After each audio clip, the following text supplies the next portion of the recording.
Hey guys, when I saw this 386 motherboard on eBay, I have to confess I almost gave it a miss. I've already got a couple of projects on the go and I really didn't need another one. But the price was really good and it's a nice little board, so I couldn't pass it up. It's a 386DX40. There's 8 30-pin SIM sockets on it, and they're the type with metal clips instead of those stupid brittle plastic ones. As you can see, there's some socketed cache on there. It's always nice to have. Now, unfortunately, the board had a Varda battery that was still attached to the board, and it had leaked quite badly.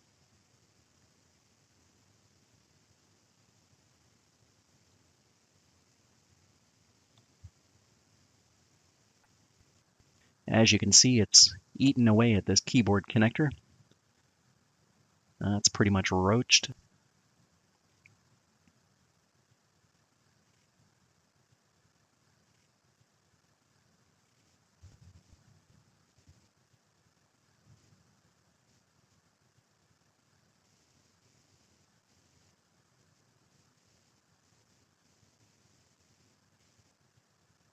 There's some damage traces on the bottom as well. You can see the green crusties here.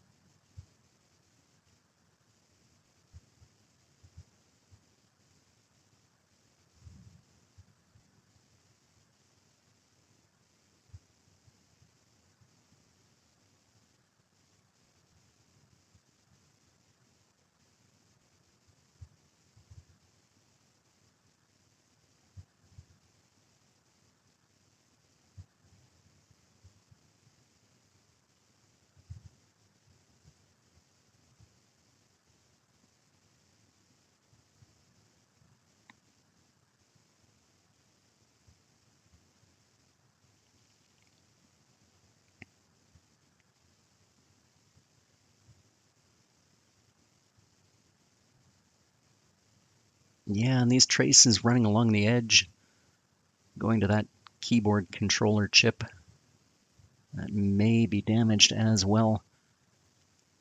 The BIOS socket, not looking too healthy. Well, I'd say first we got to get that Varda battery off there.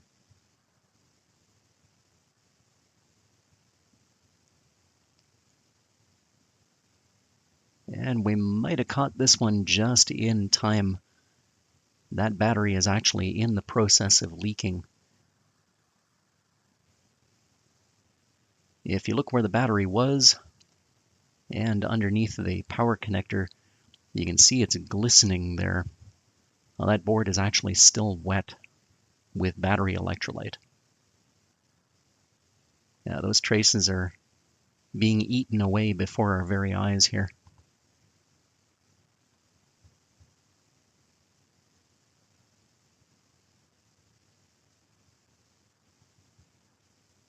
And you can see just a hint of green in that socket.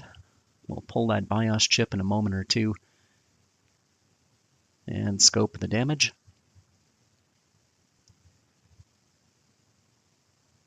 But yeah, you can see the liquid here.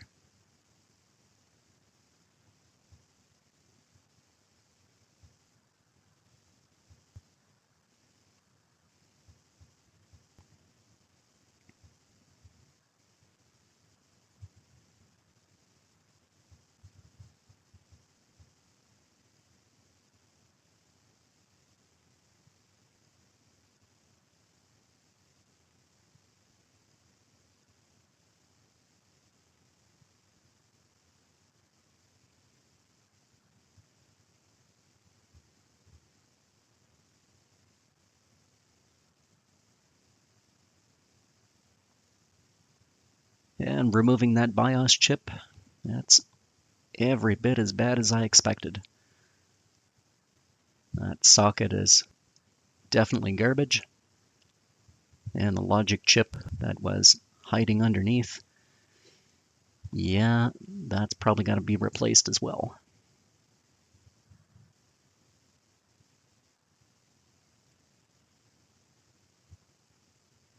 This board is definitely going to be a bit of a challenge.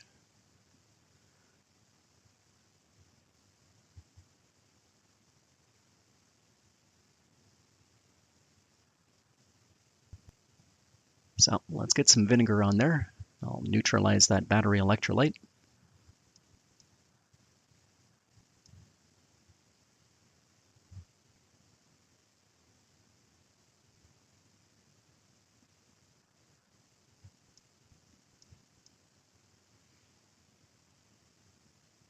Now, if you look closely, in places you can see bubbles from the chemical reaction.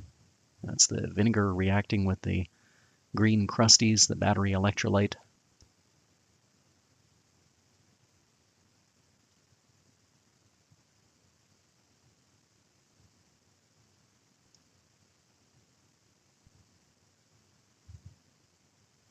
I'm going to take a toothbrush to this in a moment, and we'll scrape away as much of that corrosion as possible.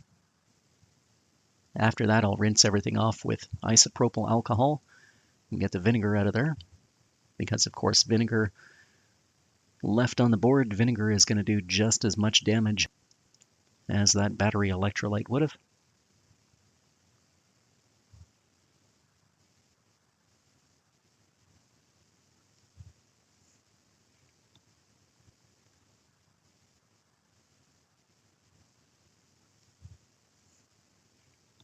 Got my postcard in there.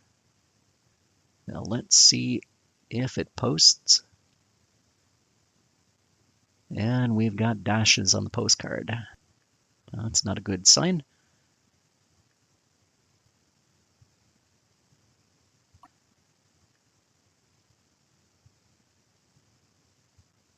No, nothing is getting unusually hot.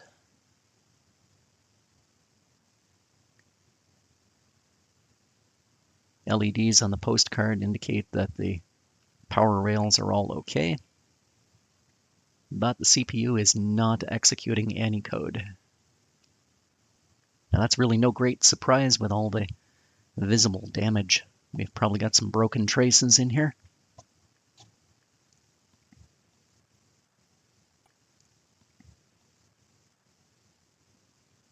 And we most definitely do. I've removed the keyboard connector, power connector,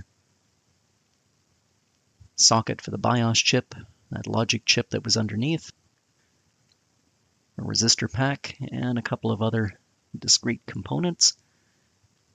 Used a Dremel to clean away the solder mask, and then I tinned all those traces.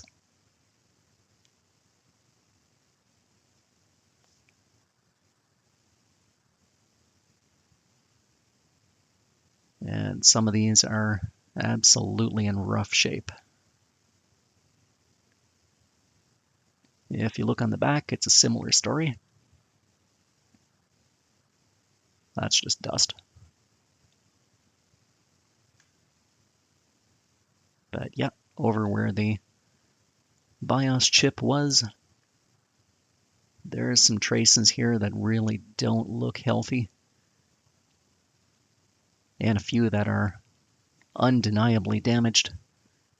That's where the resistor pack was. Now there's at least one trace there.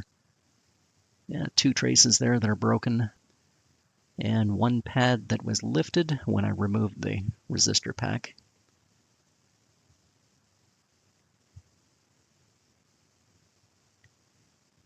So yeah, I've got some traces that I need to bodge over.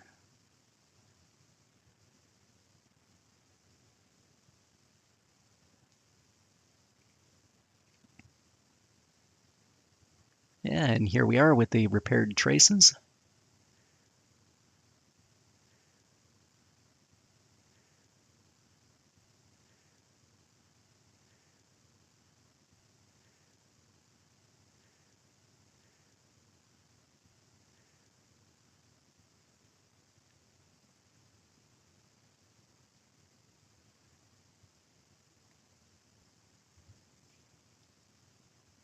Obviously, I've replaced that keyboard connector as well. And here's a better look at some of the repair work. I had to reinforce those power rails.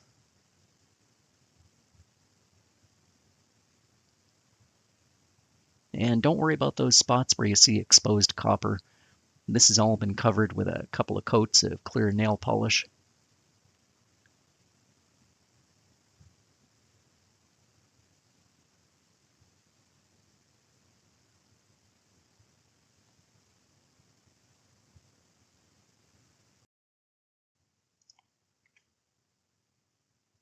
Yeah, so I've got the traces patched on the back as well. I know it doesn't look pretty, but everything passes a continuity check.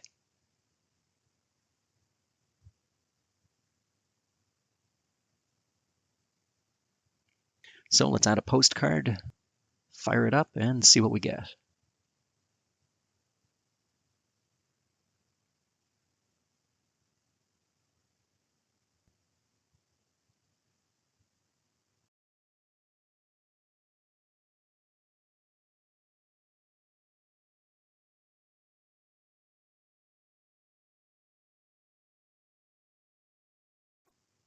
Okay, that's a good sign. Yeah, it's executing code.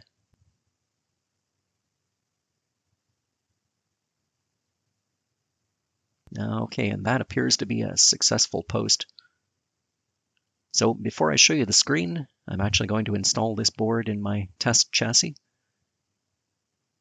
We'll put a multi-IO card in there, and I've got a 512 meg IDE disk on module with a copy of DOS and Windows on it.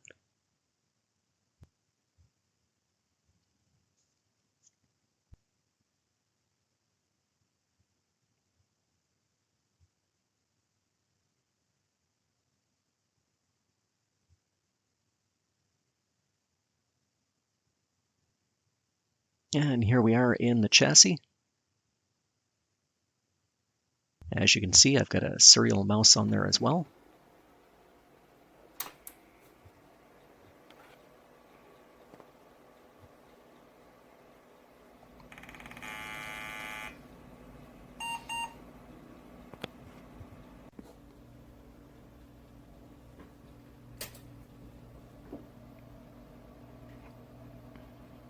And we've got video.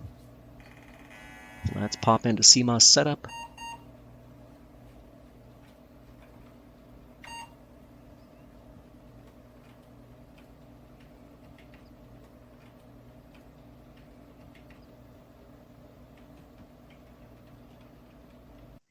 Auto detect that hard drive.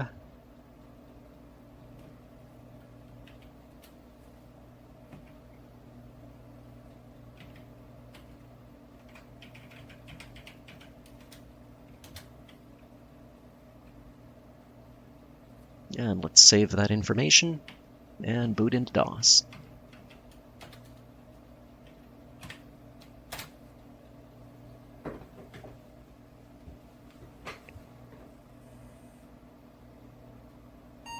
Okay, looks good. We're booting into DOS.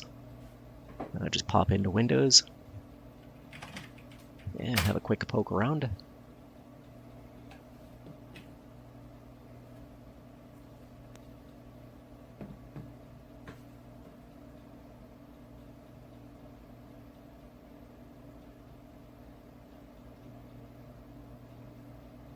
And there we go. Yeah, we've got one fully functional 386DX40.